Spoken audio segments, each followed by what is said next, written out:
Hi guys, welcome back to A Page in the Chapter, or welcome if you are new here. My name is Paige and it is time for another reading vlog.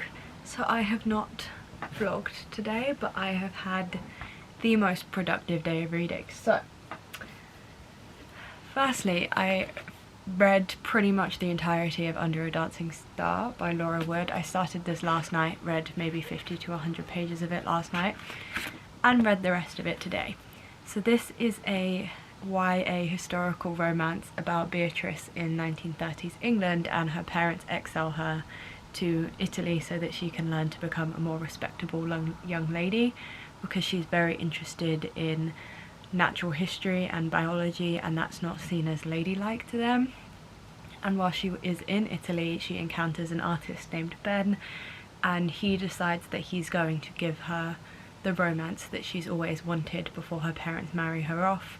But the deal is she is not allowed to fall in love with him because he doesn't do long-term relationships. And this honestly had a stronger romance and chemistry between the characters than most of the adult romances that I read, and I adored it. I will be giving this book 5 stars. I finished it, I just haven't actually put it online yet. This is just as good as, if not maybe potentially better than A Sky Painted Gold by Laura Wood. I love her feminist characters. I love the way she so seamlessly blends this idea of a modern woman in her historical fictions, because they are all slightly historical, and I just really like the way she writes. I think in this book particularly she starts to handle some of the politics and the actual kind of cultural history going on in some of her books. In A Sky Painted Gold, which is set in the 20s, we have a lot of this glitz and glamour of the 20s, but also exploring maybe a slightly dark undercurrent to that, or as much as you can in a young adult. I feel like this one definitely handled history and politics a lot more, because in 1930s Italy you have the rise of fascism across Europe, and Laura Wood kind of also talks a bit about the rise of fascism in England at the same time, which I honestly didn't really know much about. It makes sense that there would have been a slight rise in nationalism and fascism at the same time that we saw it in Italy and Germany, but it was very interesting for her to bring up, and I just adored this book. I also read some more of Ancestors by Professor Alice Roberts. This is a non-fiction funerary archaeology book about how different burials and famous burials and skeletons throughout the world of archaeology can tell us about the course of human history. So the full title is Ancestors: The Prehistory of Britain in 7 Burials, and this is a very, very detailed book. I don't think you'll be able to see. I am annotating this book. Hang on, if I show you one of the pages, you'll be able to see. I am annotating this book because I start my master's degree a week from today, so I feel like this genuinely has some very useful stuff for me to potentially use in assignments, or just to know about. Funerary archaeology and forensic anthropology are so close to each other that it's kind of silly that they're not the same discipline, but they also do have ever so slightly different focuses, so it makes sense that they're different disciplines. But this is just a nice little read for me. I like to have a non-fiction and a fiction book going on at the same time if I am going to read non-fiction. So whilst this is fun and I'm enjoying picking it up as and when, once I finished Under a Dancing Star, I needed another fiction to read alongside the non-fiction, so I decided to pick up Carrie Soto is Back by Jenkins Reid, because this was also on my September TBR, and I am actually trying to make a concerted effort to finish my September TBR. So this was my most anticipated read of the year, anticipated release. It is Jenkins Reid's newest book. I have a signed copy. I'm very excited about the fact I have a signed copy. But this is about Carrie Soto, and whilst Carrie Soto featured as a side character in Malibu Rising, I kind of hated her. She was not portrayed as a nice character, but she is a very, very successful tennis star. She is the most decorated tennis player in history, and this book follows her coming out of retirement in order to defend her title. And whilst it has so much detail about tennis, which I didn't think I would enjoy, I was able to fly through the first 66 pages in a 45-minute sprint that I just held on my channel, and it was just very, very easy reading. I found that I was rooting for Carrie Soto and kind of starting to understand her a bit more, despite the fact that I hated her in Malibu Rising, and I just think that I will fly through this book and love it. Will it be 5 stars? I don't know, but so far so good with this book. I can see why it's getting good reviews, and I'm excited to keep going with it. Quite the eventful day of reading. I now have 2 books on the go, but I think I'm okay with that. And as of right now, I don't know if I'm going to pick up Carrie Soto or if I'm going to play some Disney Dreamlight Valley, because balancing my love of gaming and balancing like my need to read in order to like progress on this channel can be a little bit difficult to balance the two in my free time. But I've done a lot of reading today, hosted 2.5-hour reading sprints, so yeah, I just wanted to pop in and start the vlog, and I have no idea how long it will run for, what I will cover. It's a very impromptu decision, but I will catch up with you in a bit.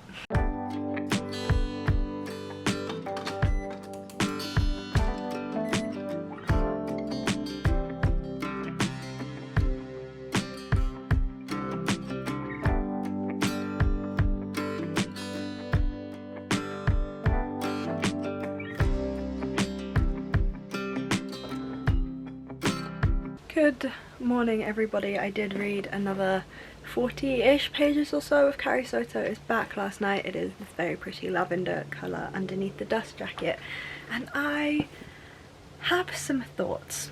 So I was speaking with my boyfriend last night about the kind of comparison between Carrie Soto and Malibu Rising, and how I was very nervous to go into Carrie Soto because I hated her character in Malibu Rising.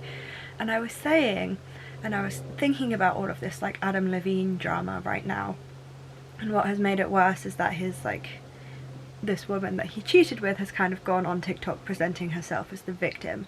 And what I kind of like in this book is that Carrie Soto has never once presented herself as the victim. She has a little bit touched on the events of Malibu Rising, but mostly because that's not her story, so of course she's not going to spend a long time on it. But what I liked was that she was very aware of like what she was doing. She knew it was wrong, and she kind of had her reasons for doing it, and when you read the book and you read her backstory, you really kind of do understand her reasons and her thought process. But she never once like presented herself as the victim. In fact, she actually kind of shows a little bit of remorse for Nina. And what I actually really like about this book is that it is very much a book about feminism. So much of that situation in Malibu Rising is like, we hate Carrie Soto because Nina Riva is reading articles about Carrie Soto, and Carrie Soto talks about some of like the headlines in this book and how that presents her as the villain, when really Brandon is the villain. But like that never really gets touched on. Like even in Malibu Rising, it changes a little bit in Malibu Rising. Malibu Rising is quite complex in terms of how we view the characters, but I don't feel like he's ever truly portrayed as the villain.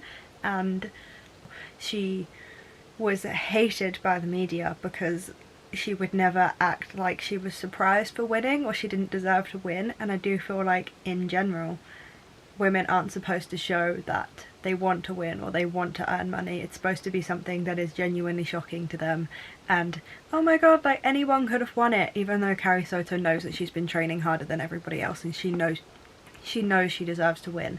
But everybody hates her and calls her the battle axe because she knows that she is the best, and she's not supposed to know that. So I'm enjoying it quite a bit. It's like a little bit of a exploration into fame, which Taylor Jenkins Reid does very well. I feel like we haven't gone this much into exploration of fame since The 7 Husbands of Evelyn Hugo. There's little touches of it in pretty much all of them, but I just think the exploration of it, especially in the 90s, which this book is set in, where the media industry had really changed from the 60s when Evelyn Hugo was set. So I'm really enjoying seeing a very famous woman kind of having to navigate that minefield and what she has to say about it. And I do actually really like Carrie Soto as a main character. She's not a nice person, but neither was Evelyn Hugo, and I feel like it's just a reflection on what being at the top and being in that hyper competitive atmosphere, especially when media and fame and things like that are constantly pitting you against other women, what that actually turns you into. And so I'm just loving this book. I'm hoping that I can actually just storm through it and get it finished today, because I just want to sit here and read it all day. And yeah, those are my early morning thoughts. I feel like I haven't been able to get this book off my mind all evening, and now I'm just excited to read it today. I have gone so autumnal today. I have a white shirt from H&M and this like orange corduroy dress from Hollister. I was on the Hollister website the other day, they are still selling it, and I just feel very autumnal, and I wanted to show you because I filmed in this and now I'm immediately going to get changed into something comfy so I can edit, but I wanted to document the very Pinteresty autumnal outfit that I have going on today. And we are joined by a Marvin who really believes that this bed is his. It's not your bed, it's mine. And we're having a little nom. You are such a strange dog. You are so strange.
She just mentioned Daisy Jones and the Six.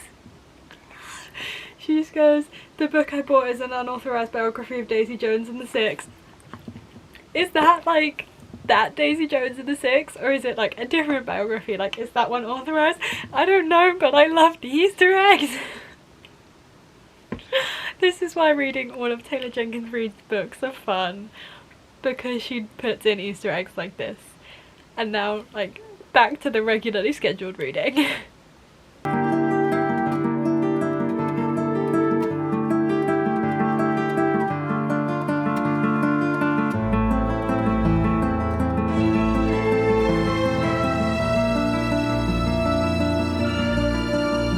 I am somehow 270 pages into Carrie Soto is Back. I don't really know where the time has gone. Like, I just cannot stop reading. Like, I need to know how it ends, and I really regret saying that I wasn't sure this would be as good as Taylor Jenkins Reid's other works because it doesn't have as much heart. I think it, like, arguably might have more heart in it than some of Taylor Jenkins Reid's other books. Like, the character growth of Carrie Soto, and it's not even necessarily her character growth within this book, it is about her realising her character growth, like, with her age. It is about her realising the benefits of being an older woman in tennis. And that's not to say, like, oh, you know, it's one of those books where, like, you actually realise that being older is the best thing ever and it's making her life so much easier and she's got more experience, so her job is, like, so much easier now and she didn't ever realise that. It's not one of those books. and I'm actually not entirely sure that Carrie Soto is going to win, but both her and the reader are kind of learning together that she might end up better off for it anyway. And I genuinely feel like tearing up at so many points in this book, and I have that Taylor Jenkins Reid feeling again, where I feel like I'm going to cry because I'm getting to the end of this book and I don't want to finish it. Like, every single Taylor Jenkins Reid book I have ever read, I have cried at the end because it's just because it's over, and I don't want it to end. Her books give me a feeling that no other books can give me, and I really thought that Carrie Soto's Back wasn't going to do that because it's just a book about tennis, but it's so much more than, it's like a book about tennis, but it's just really good too. And like, yeah, I'm just getting all teary and I'm absolutely loving it, and I love Carrie Soto. I really want to see her succeed. I don't know if she will. I wouldn't put it past Taylor Jenkins Reid to give this like an alternative ending. But I'm loving this book, and I'm literally just gonna sit up on that bed right there in the position I have been in for most of the day, and I'm just gonna finish it. Like, probably the next update that I give you will be when I'm at the end, or right at the end, because I just don't want to do anything else other than find out how Carrie Soto is getting on. I feel like everything analytical and like smart I have to say about this book has already been said, and now I've crossed over from brain to heart, and I'm reading it like with my feelings now rather than with my brain.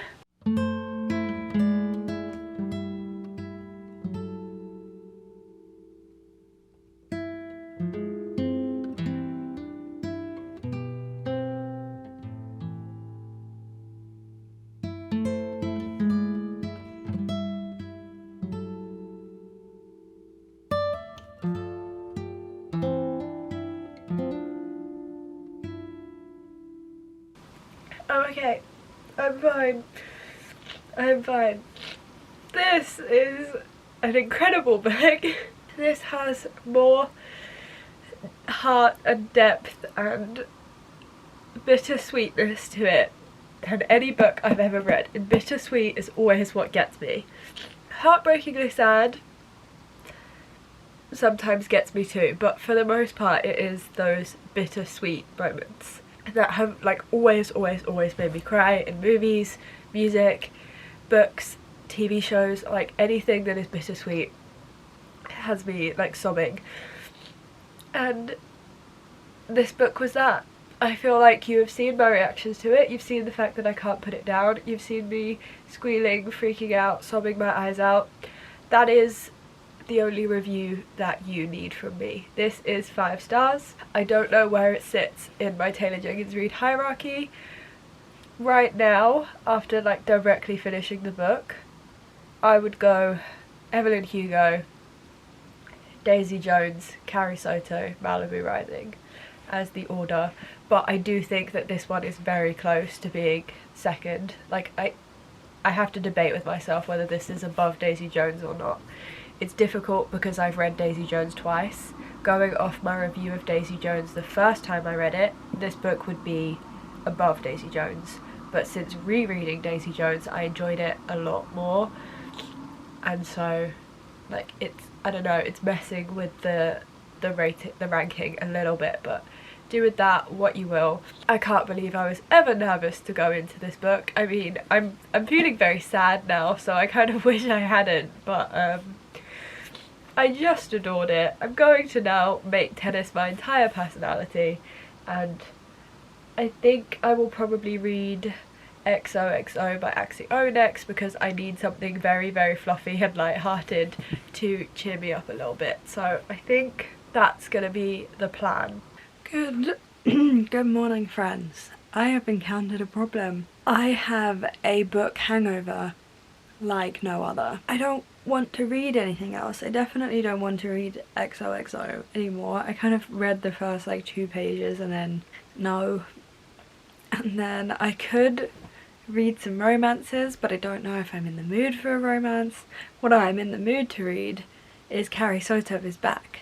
Like, the book Hangover is strong, and now I feel stuck. I don't know what to read, and I need to take a book with me to work, but I don't know what I want to read. Nothing is comparing. It was the best idea I've ever had to read Carrie Soto is back because I loved it, but it was the worst idea ever because now I have nothing to read. The books that I like want to read, I feel like maybe I should be saving, or I'm worried. So that I could read Lightlark, that seems interesting enough for me to read, but I'm worried that like that will make me feel slumpy, because like I'm feeling slumpy now, but only from a book hangover point of view. But I don't want to read like a YA fantasy that can be a bit hit or miss for me lately, and one that doesn't have the best reviews, especially considering I really want to give it a fair review. I'm kind of worried that that one might be a bad idea, so I don't know what to read. Book hangovers are the worst because you want to read but you just can't read.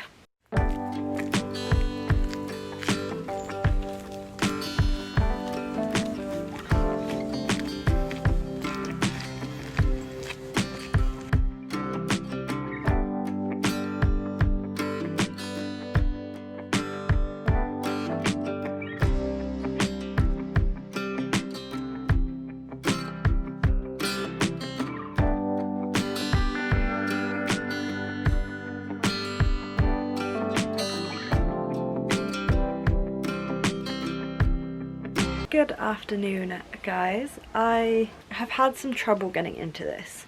Not because it doesn't sound good. Like, I've only read 60 pages or so, and it is decent.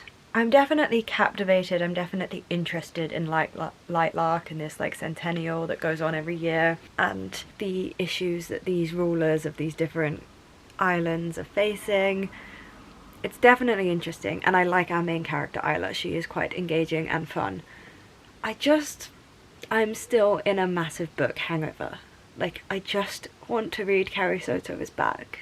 And that is like where I'm at. Like, that is the problem. It's not even that I don't want to read, it's just that I keep psyching myself out about reading because nothing sounds as interesting to me as Carrie Soto is back. So all I've been doing is like gaming instead. I've played The Sims, played some Dreamlight Valley. I do want to really make some progress with my Dreamlight Valley save, so I'm gonna do that like later this evening. But for now I'm gonna dedicate like a big portion of my day. It is a Sunday, by the way. I ended up having my shift cut, so I've ended up with a Sunday off, which we know I love. I would rather have a Sunday off than like a Friday night or a Saturday. So yeah, I want to dedicate like a big chunk of time to reading Lightlark, to actually get into it, give it a chance. And then I'll play Dreamlight Valley tonight, like when I can turn my fairy lights on, get really cozy and just kind of make the most of those Dreamlight Valley vibes.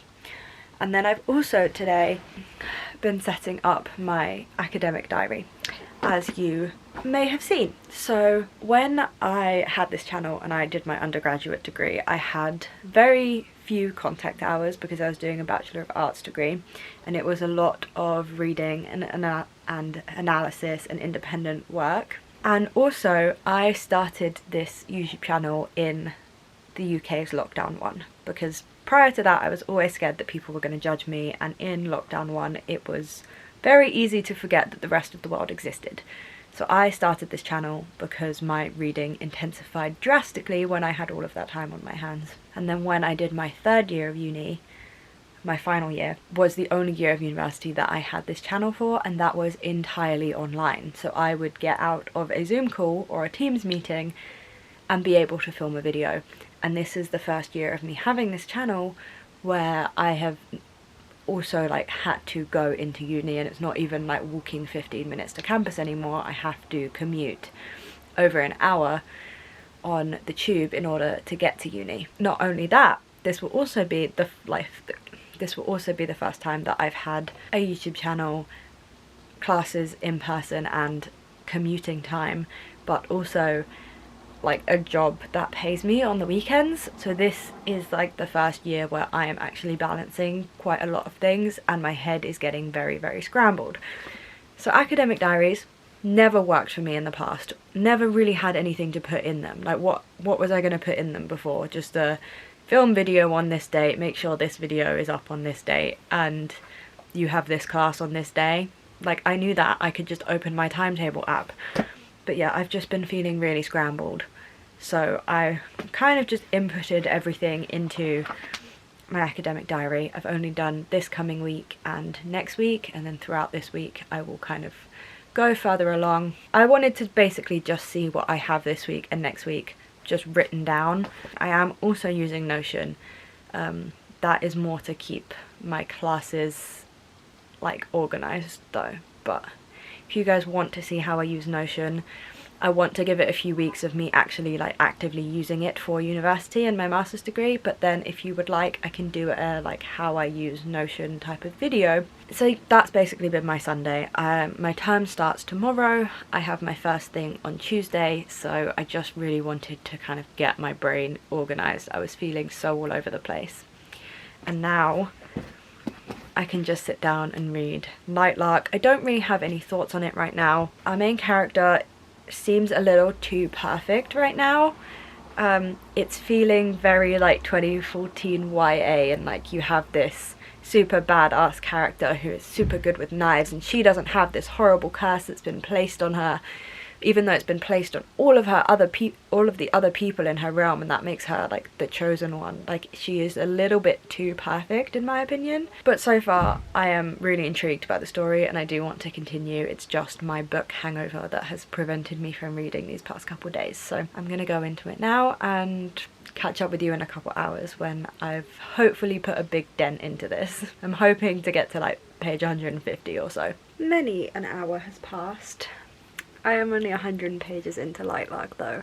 I still have another 50 to read before I can allow myself to relax and play Dreamlight Valley, which is fine because it's not dark yet. But I just can't get into it. I don't know what's wrong. I'm just not really feeling it. The mood is never correct. Like right now, all I really want to do is like do something productive. I don't know if it's like I'm so close to starting uni but I'm not quite there yet. I don't know. I just want to be productive. So I'm thinking of maybe updating my LinkedIn page.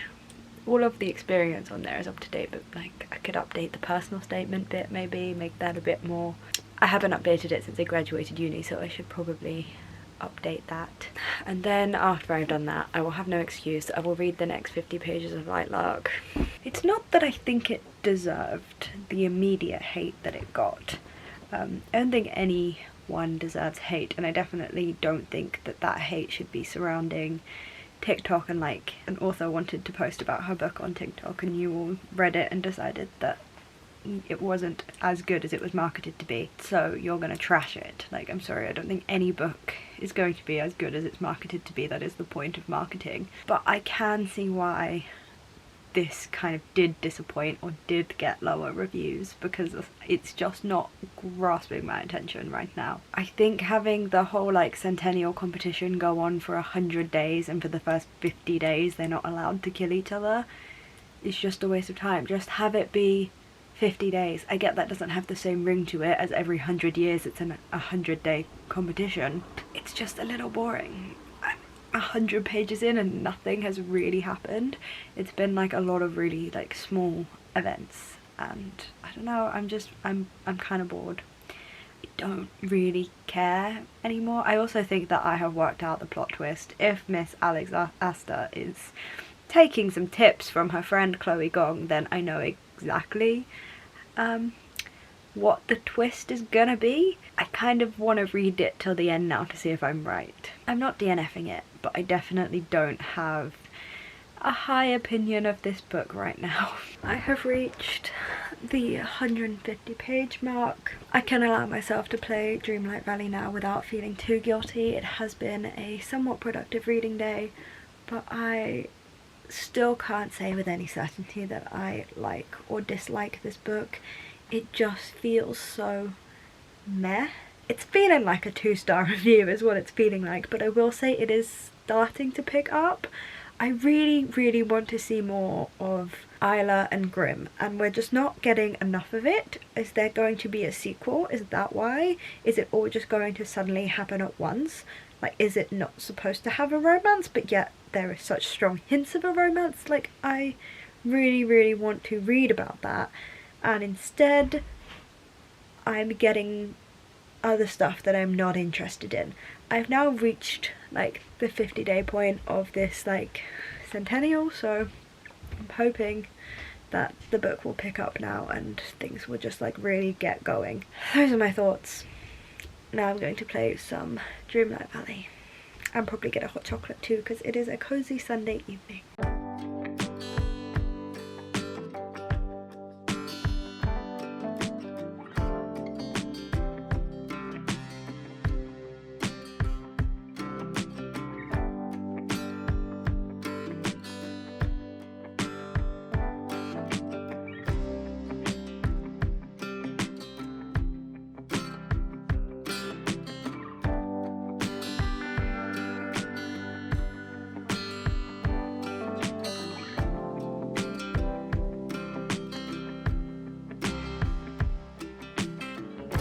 In a shocking twist of events, I'm on page 250. I read an extra 100 pages than I was supposed to today, and you know what? Once I hit the 150 page mark, this book really picked up.